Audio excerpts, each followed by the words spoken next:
Chapitre 12. La Trinité. Si je ne montrais pas ce que les sectes pernicieuses ont fait dans le monde, et si je ne vous enseignais pas l'Écriture mais seulement les choses célestes, ces sectes passeraient derrière moi et vous persuaderaient aisément de ne point me suivre. Il ne pourrait alors y avoir de rescapé dans ce qui arrive. Chacun sait cependant qu'on laboure d'abord son champ, qu'on l'ensemence ensuite, et qu'on récolte en dernier le fruit de son travail. Pareillement, cette première partie du livre est faite pour ameublir votre esprit, la deuxième pour l'ensemencer, et la troisième pour vous récolter et faire de vous la plantation éternelle de Dieu. C'est pourquoi je vous ai demandé de vous mettre à nu et d'être patient, parce que l'ouverture de l'esprit sur le réel demande du temps et de longues réflexions, ainsi que la contribution de toutes les parcelles de l'entendement. Après quoi, on ne bâille plus en s'instruisant, et rien n'échappe à la pensée, car on voit clairement et sans forcer. Laissez-moi donc le temps de vous montrer qu'il y a une autre façon de concevoir la vie que celle qui consiste à amener sa fin. Mais votre réveil va être difficile à cause des prêtres et des scientifiques qui passaient devant vous, en vous faisant croire qu'eux seuls avaient la faculté de comprendre l'univers, et que ce sont eux et non les prophètes que vous deviez suivre. Ils ont ainsi enlevé votre raison d'existence, qui est votre âme et Dieu, ainsi que les facultés de saisir la science qui éclaire l'homme. Alors il ne vous reste que les pieds pour marcher derrière eux, et votre cœur pour souffrir de leur infamie.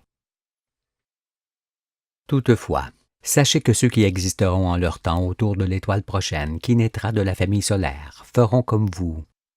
Ils marcheront derrière les mêmes boucs, croiront les mêmes choses et suivront les mêmes voies, car ils s'en remettront pareillement aux hypocrites qui s'élèvent pour régner sur les peuples à la place de Dieu. Ainsi, ils chanteront vos cantiques sans voir la fin de leur monde vers laquelle ils progresseront chaque jour.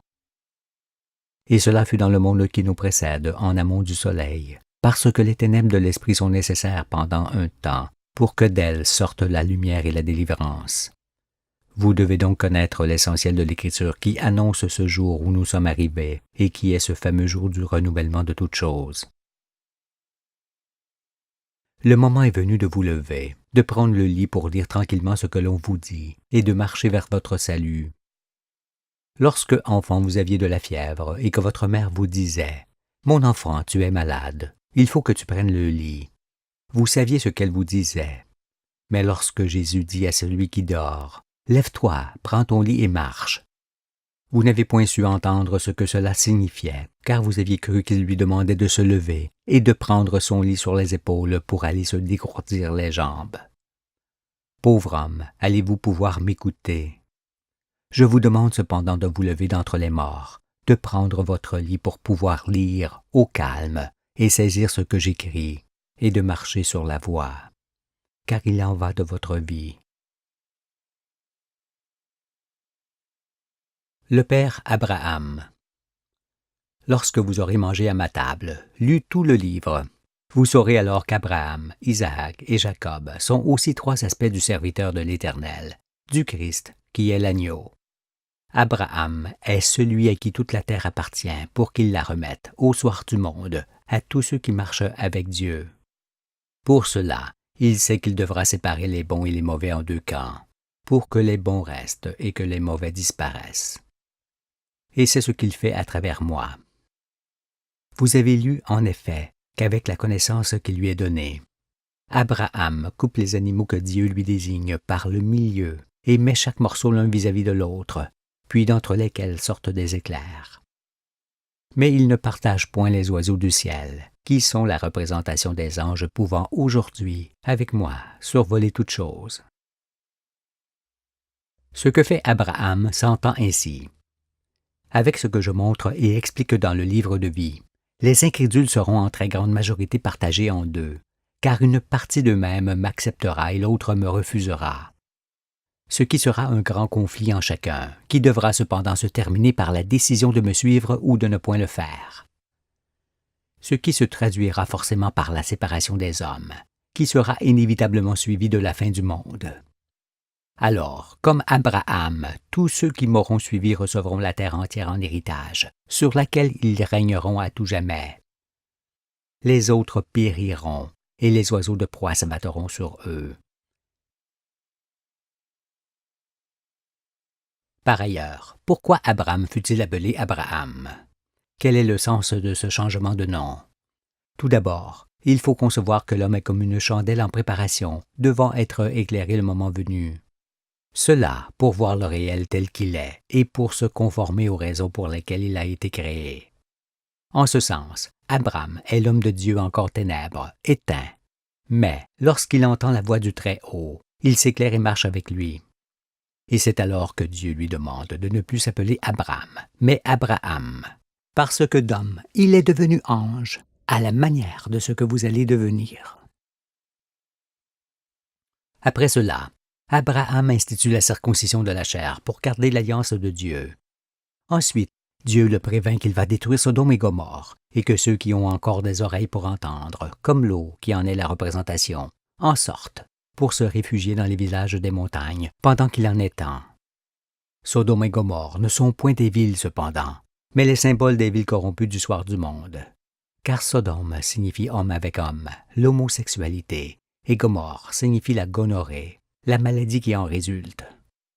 Examinez, n'est-ce point aujourd'hui le comble de la perversion dans les villes, qui engendre des maladies abominables et incurables qui emportent les habitants? Comme Abram fut appelé Abraham, Sarai, son épouse, fut appelée Sarah. Mais stérile, elle n'enfantait point. Alors Sarah prit sa servante, Agar, et la donna à son époux pour qu'elle enfante à sa place. L'explication de ceci, c'est que, comme Abraham est la représentation du Père, son épouse est la représentation de la mère, qui est Sion, l'épousée de Dieu. C'est pourquoi elle demeure stérile durant tout le temps de l'ignorance et n'enfante qu'au soir du monde où celui-ci apprend la vérité. La foi d'Abraham fut aussi mise à l'épreuve par l'Éternel, qui lui ordonna d'offrir son fils Isaac en holocauste. Craignant l'Éternel, qu'il le faisait aller où il ne voulait pas aller, Abraham l'écouta et se prépara à ce sacrifice. Mais voyant qu'Abraham lui obéissait entièrement, Dieu lui retint le bras, afin qu'il ne fasse point périr son fils Isaac. Cela signifie que celui à qui toute la terre est remise doit écouter Dieu seulement pour pouvoir accomplir sa mission, qui consiste à sauver le monde, quitte à sacrifier ceux qui lui sont chers. Cette épreuve est aussi la mienne, soyez-en convaincus. Par ailleurs, si je vous dis que le bois pour l'Holocauste, ce fardeau qui est chargé sur le dos d'Isaac, est l'image de la croix de bois que Jésus porte sur son dos, le comprendrez-vous? Pensez à l'agneau que Dieu se choisit au soir du monde, à l'agneau qui est immolé, et vous le saisirez.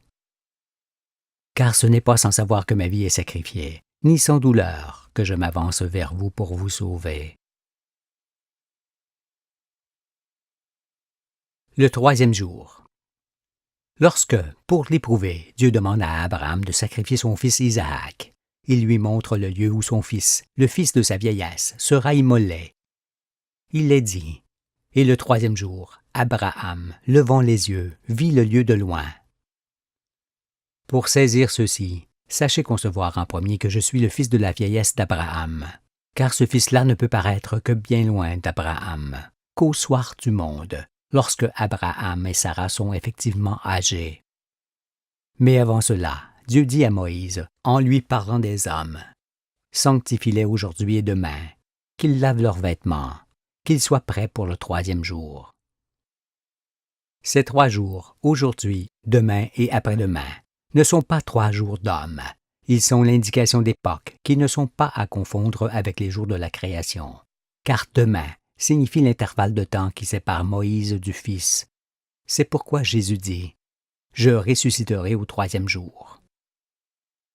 Nous sommes par conséquent arrivés dans ce fameux 3e jour où Dieu descend visiter la terre. C'est pourquoi il est écrit que c'est au 3e jour qu'Abraham voit l'agneau immolé, car ce jour est le lieu du temps où cela se produit. Vous comprenez alors pourquoi Jésus dit qu'Abraham tressaillit de joie lorsqu'il vit son jour. Ce jour est aujourd'hui, parce que Abraham sait que le jour où le fils de sa vieillesse se lève, il sauve le monde et remet la terre entière, la terre promise, à sa postérité.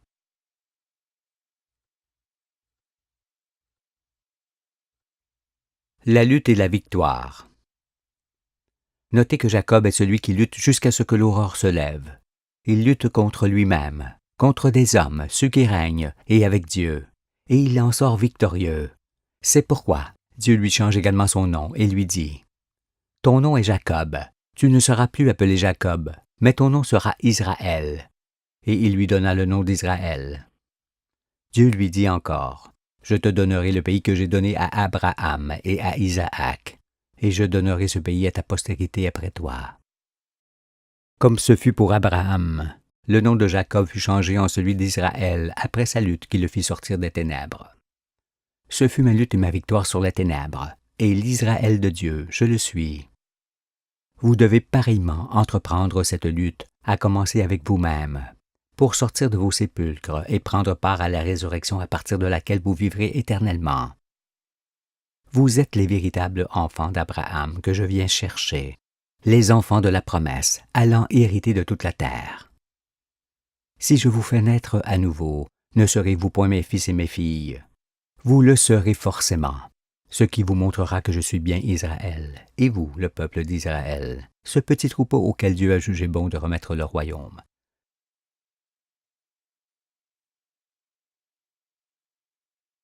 L'ascension par l'échelle de Jacob. Si vous ne comprenez pas toujours très bien ce que j'explique sur l'Écriture, ne vous désolez pas, car d'autres choses du livre vous feront voir ce qui était tenu caché. Cependant, bien qu'elle soit visible dans la deuxième partie du livre, je dois expliquer ce qu'est l'échelle de Jacob que nul ne saisissait. L'Écriture dit « Jacob arriva dans un lieu où il passa la nuit, car le soleil était couché, le temps des ténèbres. Il y prit une pierre, dont il fit son chevet, le fils sur lequel il se repose, et il se coucha dans ce lieu-là, le lieu du temps marqué. Il eut un songe, et voici, une échelle était appuyée sur la terre, et son sommet touchait au ciel. Et voici, les anges de Dieu montaient et descendaient par cette échelle. Et voici, l'Éternel se tenait au-dessus d'elle, et il dit, « Je suis l'Éternel, le Dieu d'Abraham, ton père, et le Dieu d'Isaac. La terre sur laquelle tu es couché, je la donnerai à toi et à ta postérité. Ta postérité sera comme la poussière de la terre. Tu t'étendras à l'Occident et à l'Orient, au septentrion et au Midi, et toutes les familles de la terre seront bénies en toi et en ta postérité. Voici, je suis avec toi, je te garderai partout où tu iras, et je te ramènerai dans ce pays, car je ne t'abandonnerai point, que je n'ai exécuté ce que je te dis. » Et, toujours dans ce sens de l'échelle, Jésus dit, « En vérité, vous verrez désormais le ciel ouvert et les anges de Dieu monter et descendre sur le Fils de l'homme. » Remarquez tout d'abord qu'en parlant des quatre coins du monde et de toutes les familles de la terre, Dieu parle du monde entier et non d'une nation particulière. Ce qui montre à l'évidence que le peuple d'Israël, la postérité de Jacob, est composé des saints d'esprit de tous les peuples et que Dieu aujourd'hui exécute ce qu'il a dit. Mais en ce qui concerne l'échelle de Jacob, entendez qu'il est nécessaire de s'élever dans le ciel pour explorer ce qui s'y trouve et redescendre ensuite sur la terre pour voir qui nous sommes et où nous allons. C'est en effet dans l'univers qu'il faut aller chercher le nom de l'homme, qui il est, car ce n'est point à partir de lui que l'on peut savoir qui il est, d'où il vient et où il va. Cette ascension permet de rencontrer Dieu et de saisir ses œuvres et ses desseins. Il est donc temps que l'homme l'effectue, barreau après barreau, c'est-à-dire chapitre après chapitre, pour quitter l'esprit terrestre et acquérir l'esprit céleste, qui est l'esprit universel de l'ange. Sinon, il en est fait de tout. Maintenant, l'échelle de Jacob ne peut plus être un mystère pour vous, pas plus que ne l'est le chandelier que Moïse m'a préparé. Chacun conçoit que, pour être élu, il faille être examiné. Si donc vous sortez victorieux de l'examen auquel vous êtes soumis aujourd'hui, votre âme ne pourra plus mourir. Alors, comme Abraham et comme Jacob, votre nom changera, parce que vous quitterez votre corps animal et deviendrez ange. Votre corps ne changera pas cependant, mais votre esprit, lui, ne sera plus le même. Tout sera alors différent en vous et dans le monde, car, lorsque l'homme devient ange, il est semblable à une chandelle qui s'éclaire et dont la raison d'être est de briller pour dissiper les ténèbres à tout jamais. Le monde est toujours à l'image de ceux qui le bâtissent. C'est pourquoi le monde juste des anges dans lequel je vous emmène ne peut être le monde inique des hommes dans lequel je vous prends. Notez pour l'instant que les lampes du chandelier que Moïse m'a préparées sont pour m'assister dans ma mission, et qu'Abraham, Isaac et Jacob sont ensemble mon être dans cette mission, ainsi que la Trinité que le monde devait connaître. Car vient d'abord le Père, Abraham, puis le Fils, Isaac, puis le Saint-Esprit, Jacob, dans le monde et dans le cœur de chacun. Le Saint-Esprit est la conséquence de la lutte dont j'ai parlé pour vaincre les ténèbres. Je dis alors que sans la Trinité connue de tous, il n'y a aucune élévation possible de l'homme, parce qu'il suffit de ne point craindre la parole de l'Éternel pour faire fi de l'enseignement de son Fils. Maintenant, vous comprenez pourquoi Jésus dit que ceux qui iront dans le royaume seront à table avec Abraham, Isaac et Jacob. Car en étant assis à table avec moi, c'est avec eux, en moi, que vous êtes assis.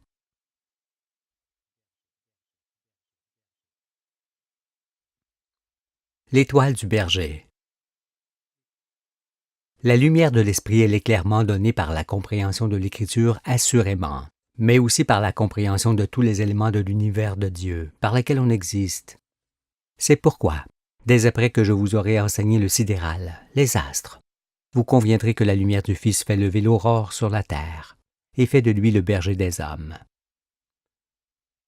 Il est donc temps de ne plus penser que la planète Vénus est l'étoile du berger, ou l'étoile brillante du matin dont parle l'Écriture.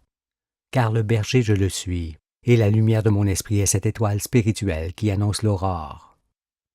Celle-ci fut représentée par 2 triangles, dont les traits signifient pour l'un le Père, le Fils et le Saint-Esprit, et pour l'autre Abraham, Isaac et Jacob qui sont en moi. En rapport avec le Sauveur, David est la figure de celui qui combat le monde de l'hypocrisie. Je suis donc son fils, parce que j'accomplis ce qui est écrit de lui par la seule volonté de Dieu. En moi, Dieu a trouvé le chef de ses armées.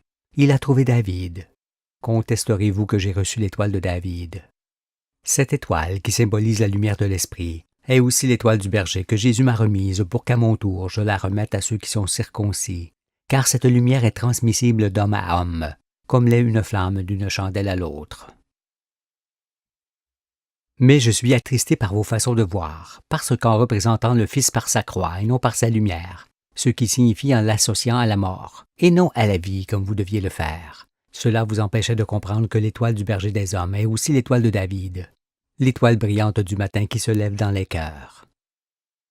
Ainsi, vous ne pouviez saisir la prophétie, ni que l'agneau de Dieu est le premier-né d'entre les hommes, qui écrit lui-même la vérité.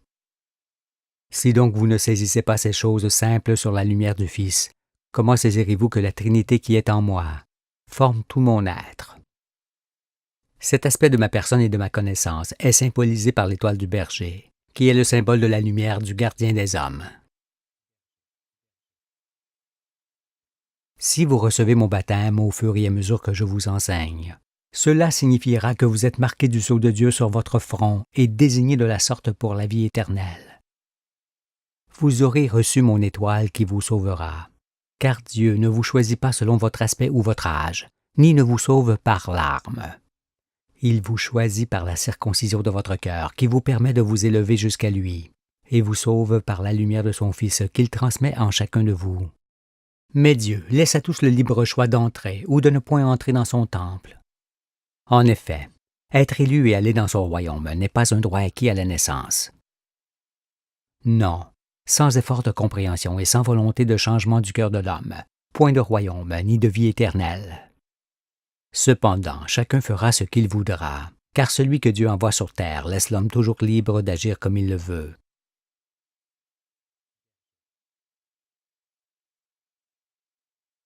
Le lieu de naissance du berger.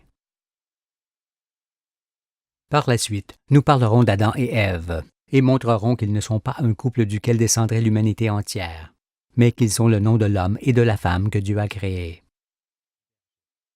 En effet, nous verrons que les peuples apparurent tour à tour, les uns à la suite des autres, dans les pays qui les ont enfantés. Et puisqu'on vient au monde en étant toujours l'héritier de ceux qui existent avant soi, le Fils de l'homme, qui est le Fils des hommes, ne peut sortir que du peuple dernier-né, se trouvant dans la génération blanche qui termine la création de sa présence. Chaque peuple qui naissait était l'héritier de ceux qui le précédaient, et le dernier-né des peuples, qui est la représentation de tous les hommes, est le seul peuple d'où pouvait sortir le Fils de Dieu.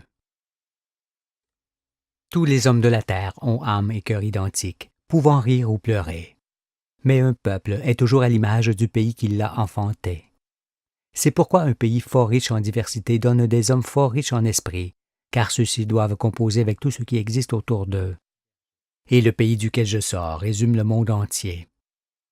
On remarque d'abord son climat tempéré et les 4 saisons de même durée et d'égale importance qui lui sont attachées. On y trouve des fleuves bien répartis dans le paysage, lui donnant une irrigation comparable à celle des êtres vivants.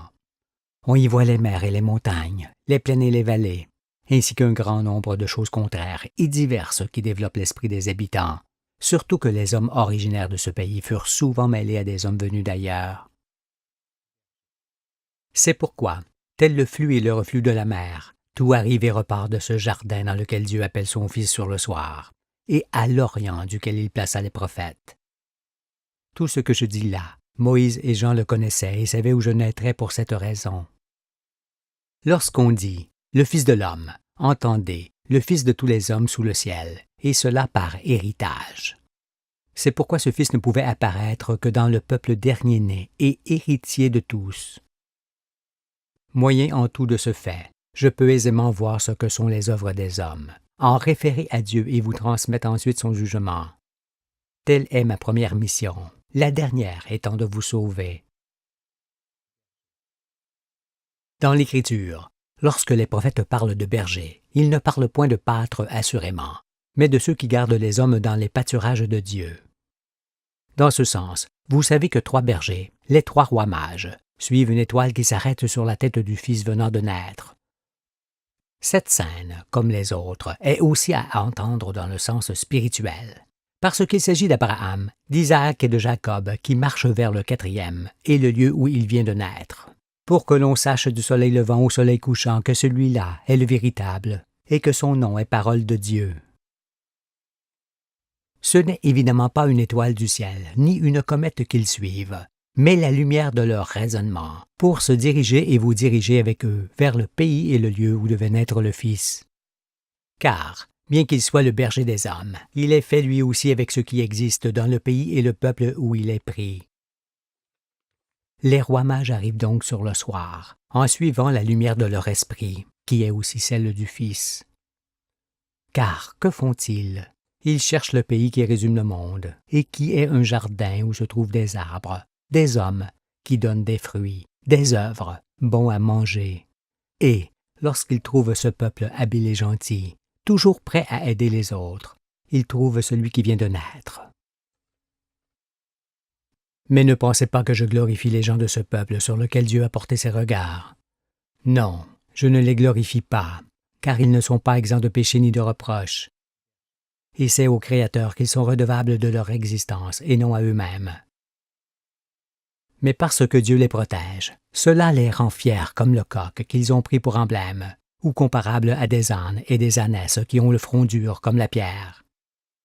Aussi, ils se moquent de tous ceux qui sont élevés, car ils se plaisent à les faire descendre de leur piédestal pour leur apprendre l'humilité. C'est ici la Galilée des gentils et le jardin d'Éden où Dieu appelle son Fils sur le soir pour le servir. Croyez donc cette parole qui est tout à fait conforme à la prophétie et dans laquelle il est dit « Voici, il vous précède en Galilée, c'est là que vous le verrez. »